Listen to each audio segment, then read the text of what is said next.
Amén, queridos adolescentes.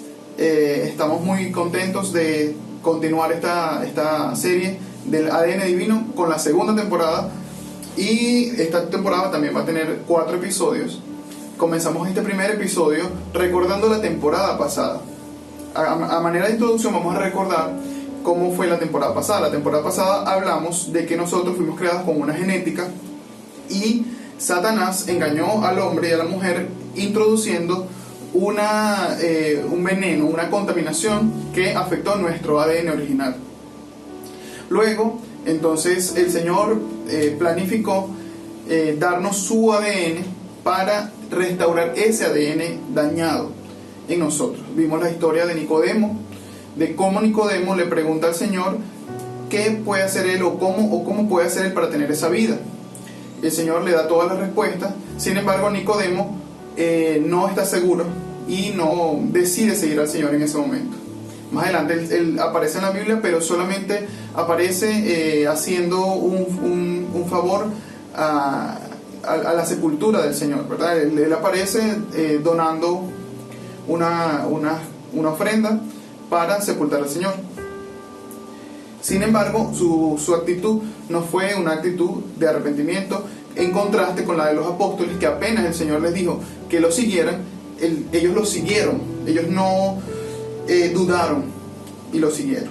Entonces también vimos la historia de Pedro, cuando el Señor les pregunta que quién pensaba en ellos que era el Hijo del Hombre, y Pedro contesta: tú eres el Cristo, el Hijo del Dios viviente. Y Jesús le dijo: bienaventurado eres, hijo de Simón, porque esto no te lo reveló ni la carne ni sangre, sino mi Padre que está en los cielos. Ahí vemos que Pedro estaba en comunión con Dios. Dios le reveló algo. Para que nosotros podamos tener una revelación, tenemos que estar en comunión con Dios. Pero sin embargo, el relato bíblico, en los versículos que continúan, Pedro empieza a reconvenirle al Señor y decirle: mira, Señor, no permitas que esto te pase, conserva tu vida, ten compasión de ti mismo. Y esto pues iba contra los planes de Dios. Entonces esto ya no es una revelación de Dios, ya no es una revelación del Padre, sino que es algo de Pedro, algo interno que lo hace hacer esto. Entonces vemos el contraste, porque el Señor ahí lo llama Satanás. Le dice: apártate de mí, Satanás. Este relato, si lo quieren leer, está en Mateo capítulo 16. Luego de eso vimos cuáles son las características de alguien regenerado. En el último mensaje vimos que las características de alguien regenerado es que ama a los hermanos, tiene comunión con el Señor, ama la palabra, no peca o ha vencido el pecado. Hasta allí quedó la serie anterior. Sin embargo, esta temporada nosotros queremos ayudarte, porque esto no es automático, no es un cambio automático. Entonces quería comenzar este mensaje. Ya dije la introducción, ahora quiero comenzar este mensaje con una frase de Juan Hus. Dice lo siguiente: la regeneración saca al hombre del mundo, pero la santificación saca el mundo del hombre. Esta la dijo Juan Hus.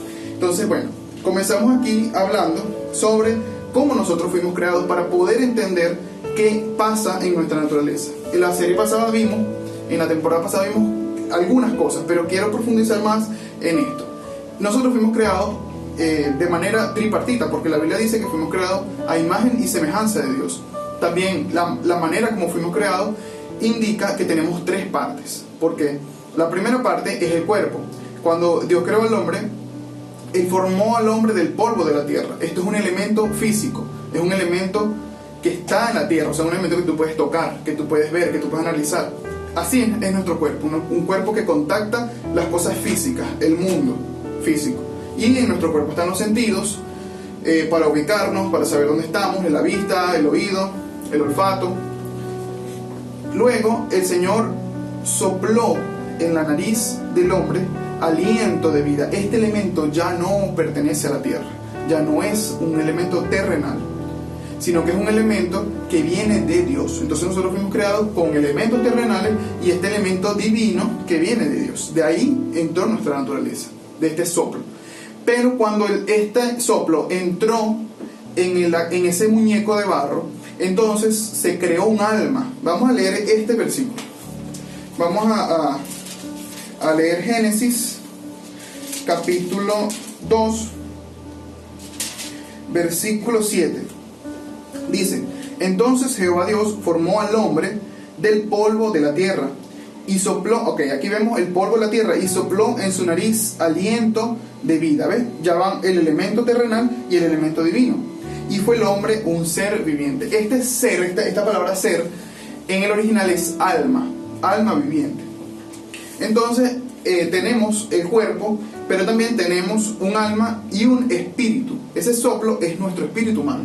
Entonces vamos a ver cómo se compone cada uno de estos elementos. Nuestra alma tiene tres elementos, tiene tres cosas que la forman y le dan la identidad, que es nuestra mente, es donde están nuestros pensamientos, nuestro conocimiento, nuestra voluntad, que es lo que nos lleva a hacer o no hacer algo. O sea, yo primero pienso algo, yo primero pienso en hablar con alguien, ¿verdad? Primero hay un sentimiento que me recuerda a hablar con alguien. Cónchale, se me olvidó algo, tengo que decírselo a tal persona. Eso es un sentimiento que te recuerda que tienes que hacer una tarea. Tu mente tiene la información, pero tu voluntad hace que tú ejecutes lo que vas a hacer. Por lo menos le mandes un mensaje o llames a esa persona. Así trabaja nuestra mente. Primero los sentimientos generan una acción. Esa acción la procesa la mente y se ejecuta con la voluntad. En el diseño original, esta mente estaba conectada con nuestro espíritu, y el espíritu ordenaba los sentimientos. Luego de esos sentimientos pasaban a nuestra mente, y nuestra voluntad entonces hacía lo que Dios nos comunicaba, porque ya vamos a ver cómo se conforma el espíritu. Entonces, de estas tres cosas fueron contaminadas en el diseño original. Entonces la mente, la voluntad y la emoción se hicieron independientes. O sea, ya no dependían del espíritu, ya no dependían de la comunicación con Dios, sino que ellas hacían su propia voluntad. Luego tenemos el espíritu. El espíritu humano se conforma de comunión, intuición y conciencia. Estas cosas también tienen un orden. La comunión es cuando nosotros conectamos con Dios, cuando nosotros nos comunicamos con Dios.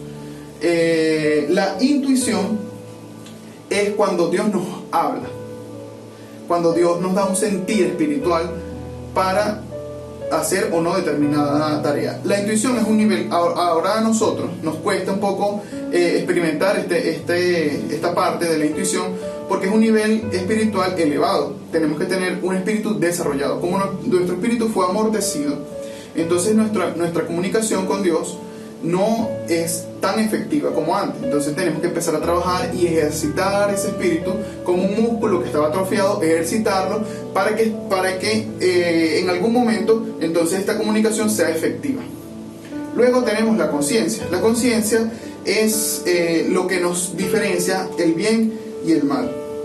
La conciencia es lo que hace que nosotros hagamos la voluntad de Dios.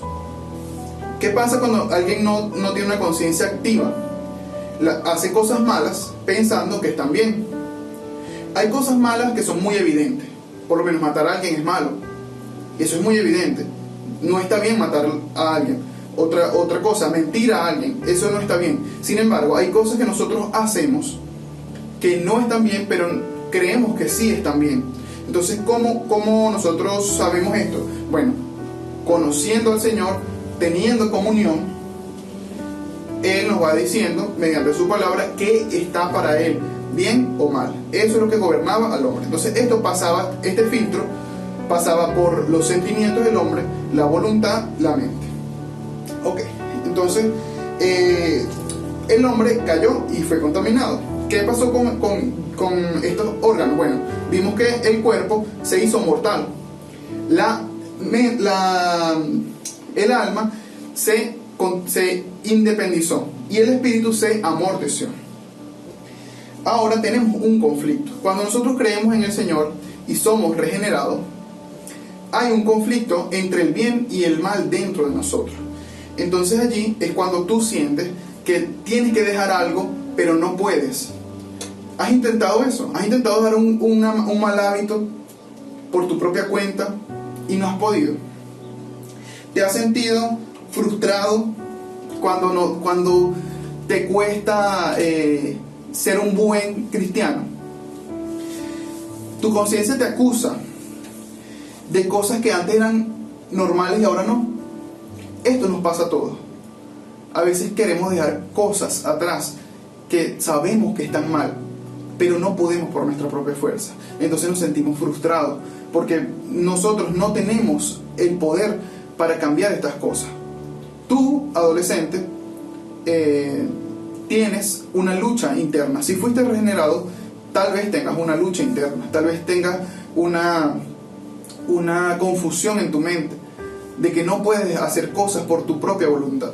Y esto es normal. Quiero decirte que no te desanimes. Esto es normal y en esta temporada vamos a aprender a cómo lidiar con esas cosas, a cómo lidiar con esas cosas del pasado, de tu cuerpo pecaminoso, de tu alma que está independizada de Dios, a cómo lidiar y volver todas estas cosas a la obediencia a Cristo. Vamos a leer un momento Romanos. ¿Recuerdan la temporada pasada?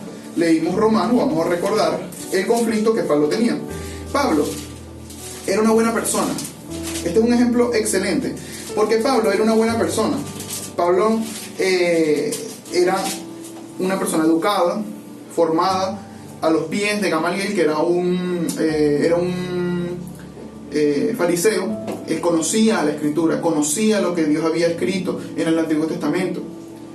Pero Pablo, al final de Hechos capítulo 7, estuvo consintiendo la muerte de Esteban, y para él estaba bien.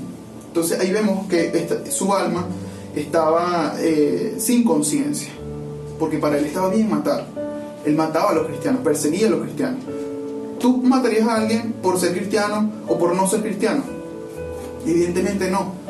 ¿Cómo es que Pablo no veía eso antes de ser regenerado? ¿Cómo es que Pablo podía consentir la muerte de una persona buena, de un cristiano, antes de ser regenerado? Porque él no tenía conciencia.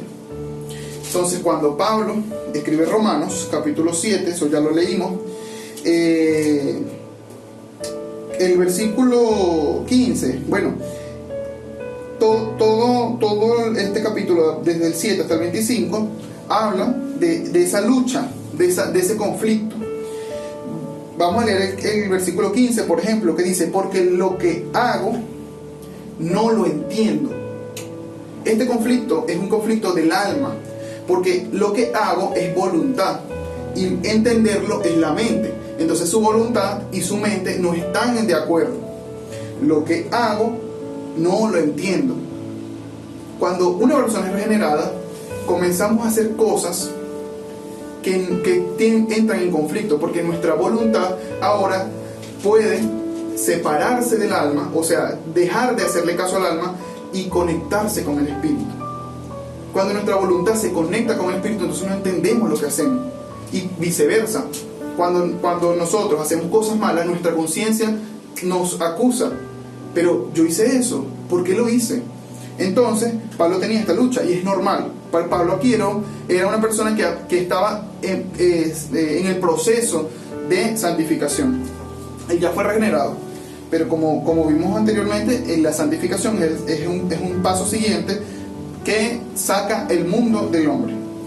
Entonces, dice el versículo... seguimos con el 15, dice: pues no hago lo que quiero, no hago lo que mi alma quiere, sino lo que aborrezco, eso hago. Y si lo que no quiero, esto hago, apruebo la ley. Apruebo que la ley es buena, de manera que ya no soy yo quien hace aquello, sino el pecado que mora en mí. Entonces, el alma puede tener varias fuentes de acción, tanto el espíritu como la carne. Entonces, estas dos cosas están en constante lucha en nuestro interior. La carne es donde se aloja el veneno, porque Eva comió el fruto. La carne, o sea, nuestras células, en nuestras células habita la naturaleza pecaminosa. Por eso este cuerpo va a ser destruido en algún momento, porque en nosotros habita esta naturaleza, en nuestros miembros. Entonces, si nosotros colocamos nuestra mente a hacerle caso a la carne, entonces nuestros pensamientos van a ser caídos, pensamientos carnales, pecaminosos. Pero si nosotros inclinamos nuestra mente al Espíritu, nuestros pensamientos van a estar de acuerdo con el Señor. Dice, y si hago lo que no quiero, ya no lo hago yo, sino el pecado que mora en mí. Así que queriendo yo hacer el bien, hallo esta ley, que el mal está en mí. Joven, adolescente, tú no puedes hacer el bien por tu propia cuenta. Intentando obligar tu alma con tu misma alma, no puedes hacer que tu cuerpo haga cosas buenas. La única manera de hacer cosas buenas es inclinando nuestra mente al Espíritu. Por eso en Gálatas 5, capítulo 5, versículo 17, dice, bueno, vamos a leer el 16, perdón. Dice, digo pues, andad en el Espíritu y no satisfagáis los deseos de la carne. O sea, tu mente puesta en el Espíritu, no tú queriendo hacer tu propia voluntad y queriendo hacer cosas buenas, sino en el Espíritu. Porque el deseo, 17, de la carne es contra el Espíritu, y el del Espíritu es contra la carne, y estos dos se oponen entre sí, para que no hagáis lo que quisierais. Esto es una balanza, un equilibrio. Para yo no hacer lo que yo quiero, entonces tengo dos pesos. Uno que me inclina a hacer cosas malas, que para mí antes estaban bien, y otro que me inclina a hacer cosas que yo no quiero, pero están bien. Están en la misma sintonía, en la misma conexión con Dios. Entonces, la presencia de la conciencia es lo que nos hace regular esto. La conciencia es ese regulador que nos dice, ¿estás en el Espíritu o estás en la carne? ¿Has tenido esa sensación?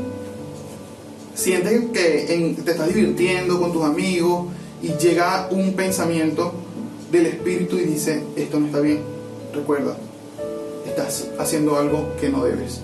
Esta es tu conciencia. Y si tú has sentido esto, vas por buen camino. Vamos bien.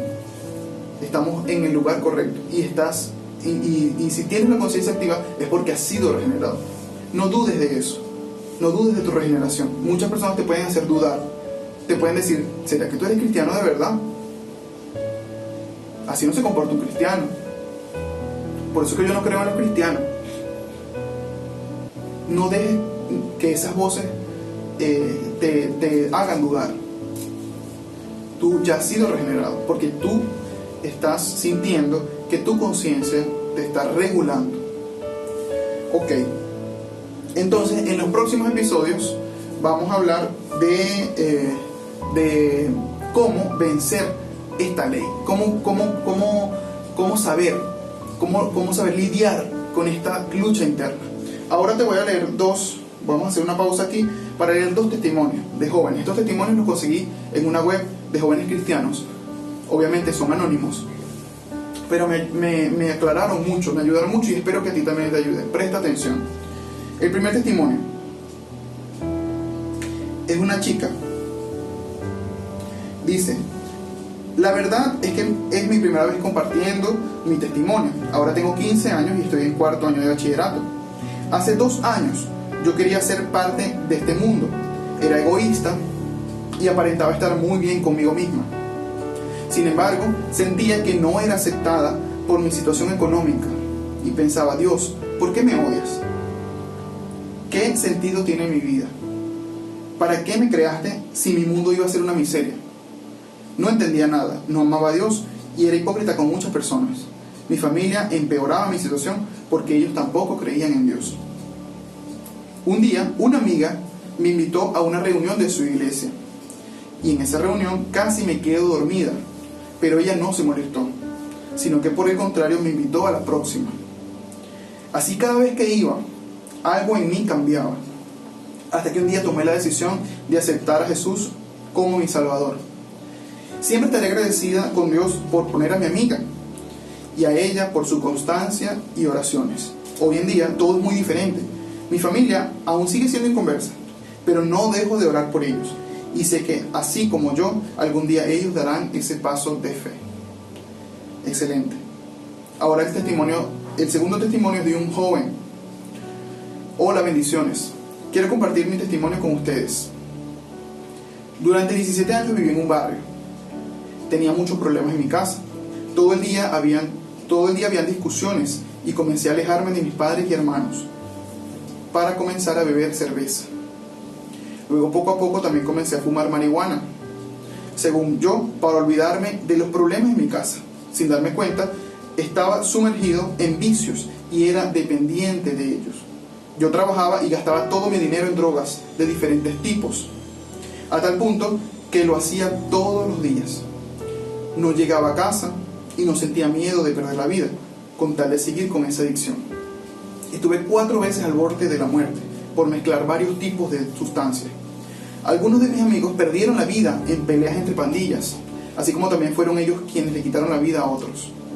Allí, en medio de ese caos, conocí al Señor Jesús y mi vida cambió. Él llenó ese vacío que tenía. Lo mejor es saber que Él no me juzgó y en todo momento cuidó de mí. Cada vez que recuerdo todas las veces que estuve en peligro de muerte, tomo fuerzas para seguir adelante. Hoy, gracias a Dios, estoy libre de adicciones, así como estoy libre también de rencor, odio y tristeza, porque su amor está en mí.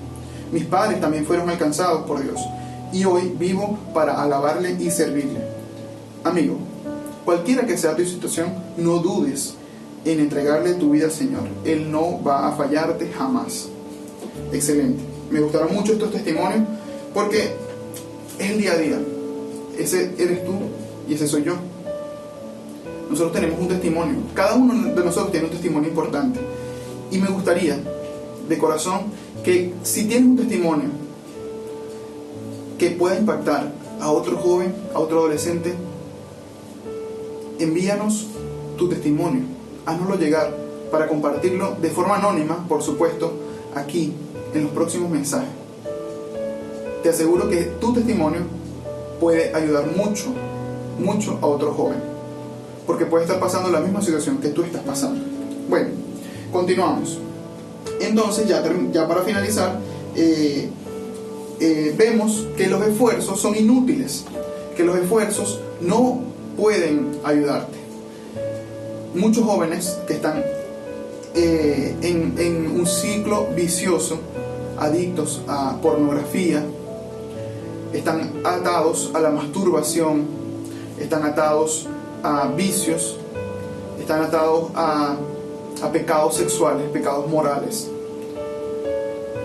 Te digo que tu propio esfuerzo poco puede hacer. No intentes por tu mismo esfuerzo, por tu propia voluntad, hacer algo, porque va a ser inútil. Te invito a que veas los próximos episodios. Es muy importante, joven, porque te aseguro que estos episodios van a cambiar tu vida, van a cambiar la manera como tú estás viendo las cosas. Y de verdad, el Señor tiene la solución a esto.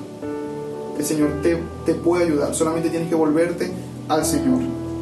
Entonces, no es tiempo para luchar, es tiempo para aniquilar la carne. No luches contra la carne, tienes que vencerla, tienes que aniquilarla. Y entonces esto va a ayudarte mucho. Entonces, tengo una pregunta para ustedes que no la hice al principio, que era: ¿cómo está conformado el corazón? ¿Sabían que ustedes que aparte del alma, del espíritu y del cuerpo, hay un órgano que es el corazón, mencionado muchas veces en la Biblia? De hecho, hay un versículo muy famoso que dice: entre todas las cosas guarda tu corazón, porque de él mana la vida. Pero ¿qué es el corazón? ¿Cómo está conformado el corazón? El corazón está conformado por todas las partes del alma. ¿Cuáles son las partes del alma? Mente, voluntad y sentimiento. Y una parte del espíritu, que es la conciencia. Por eso el Señor quiere ganar hoy tu corazón. Vamos a hacer una oración en este momento y vamos a pedirle al Señor que gane tu corazón, que gane mi corazón. Señor Jesús, en esta hora quiero poner mi corazón delante de ti. Ilumina mi corazón, revísalo, escudriñalo y saca de allí todo lo que no te pertenece. Ve si hay en nosotros maldad y guíanos por tus caminos. Guía nuestro corazón por tus sendas eternas. Sabemos que somos seres imperfectos, pero tú nos has dado tu naturaleza, que es perfecta, y estamos muy agradecidos contigo por eso. Guarda a cada joven que está en una situación de la cual no puede salir, que está en depresión, que está desanimado, que está luchando contra un pecado. Tú eres misericordioso y muy poderoso, Señor, para cambiar cualquier situación que esté en contra de nosotros. Muchas gracias. Amén. Bueno, jóvenes y adolescentes, queridos adolescentes, hasta aquí es el mensaje de hoy. Si estuvo un poco largo, perdónenme. La idea es que esto durará menos, pero habían cosas que eran necesarias decirlas. Y bueno, espero que estén cada día más afirmados en el Señor. Vean que hay mucha gente que los ama, que están apoyándolos a ustedes, aunque no los vean, aunque no les escriban, están orando por ustedes. Hay un equipo de personas orando por ustedes. Deben sentirse muy alegres, porque hay personas que se preocupan y que los aman. Dios les bendiga. Amén.